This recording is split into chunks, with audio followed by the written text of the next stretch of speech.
labs, ito po yung sangkap, ito po yung gulay, pechay, ito naman po yung isda, lapu-lap. Ay mga labs, kung bago lang po kayo dito sa YouTube channel ko, pa-subscribe po ako at papindot na din po ang notification bell para ma-update po kayo sa i-upload kong video. Salamat! Mga labs, papainitin ko lang po yung kawali ko. Ito po yung mantika na gamit ko. Ayun nga po, mag-a-add po tayo ng mantika. Yung sakto lang po mga labs, panggisa po natin.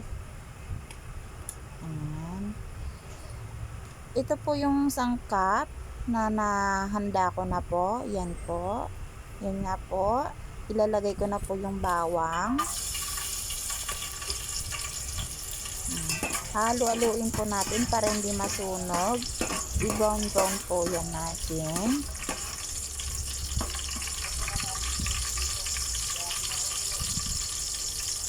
Isusunod ko na nga po mga labs yung luya labs, ilalagay ko na po. Ayan, pati yung sibuyas natin mga labs. Halo-haloin lang po natin mga labs para hindi masunog. Ayan. Ayan lang po mga labs para hindi masunog. Ilalagay ko na nga po yung kamatis mga labs. Ayan. Halo-halo ulit mga labs. Ganyan lang po mga loves.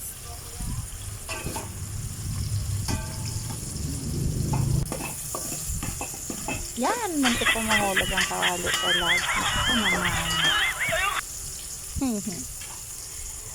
Ito nga po loves, yung isda, lapu-lapu. Yan po. Ilalagay na po natin. Yan. Ay, nalaglag. Kawawa ng isda. Yan loves. Yan po. Lagay lang po natin ng ilagay. Yan po. Ayan. Haluin po natin. Ganyan, dandahan para hindi madurog ang isda natin. Yan po. Para ma-mix po siya sa mga ingredients. Ayan. Mix lang natin para maghalo yung sangkap natin para maglasa. Ayan lang po. Ayan.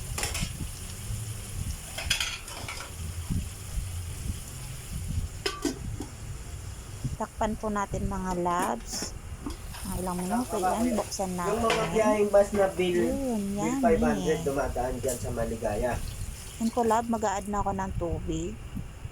Ganyan lang po yung tubig ko mga labs. Yung tansyahan na pang 2 tao. Yan.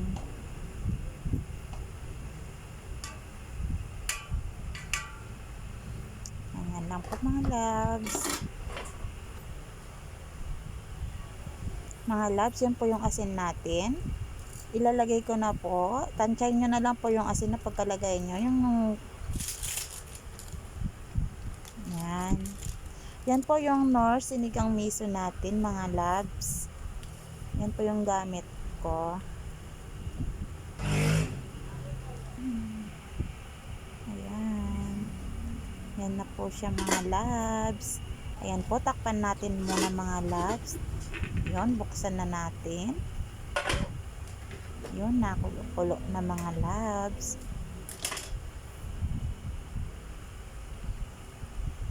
Ayan, ilalagay ko na po yung yung chili, green chili natin.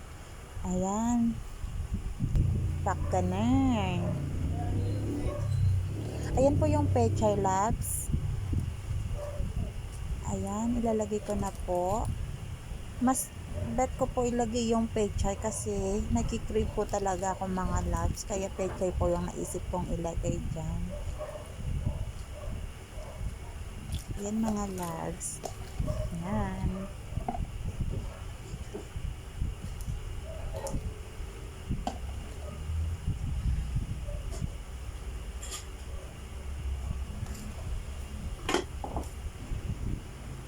Ganyan lang po mga labs. Ayan po. Takpan muna po natin para maano yung gulay. Ayan. Tadaan! Oh my God! Wow! Hindi siya maluto mga labs. Yan, hayaan lang po natin kumulo. Ayan po, yan. Konti na lang mga loves, malapit na po maluto. Paanuin lang po natin yung gulay para hindi matigas. Yan loves, malapit na maluto, nangungulong-ulo na. Yan.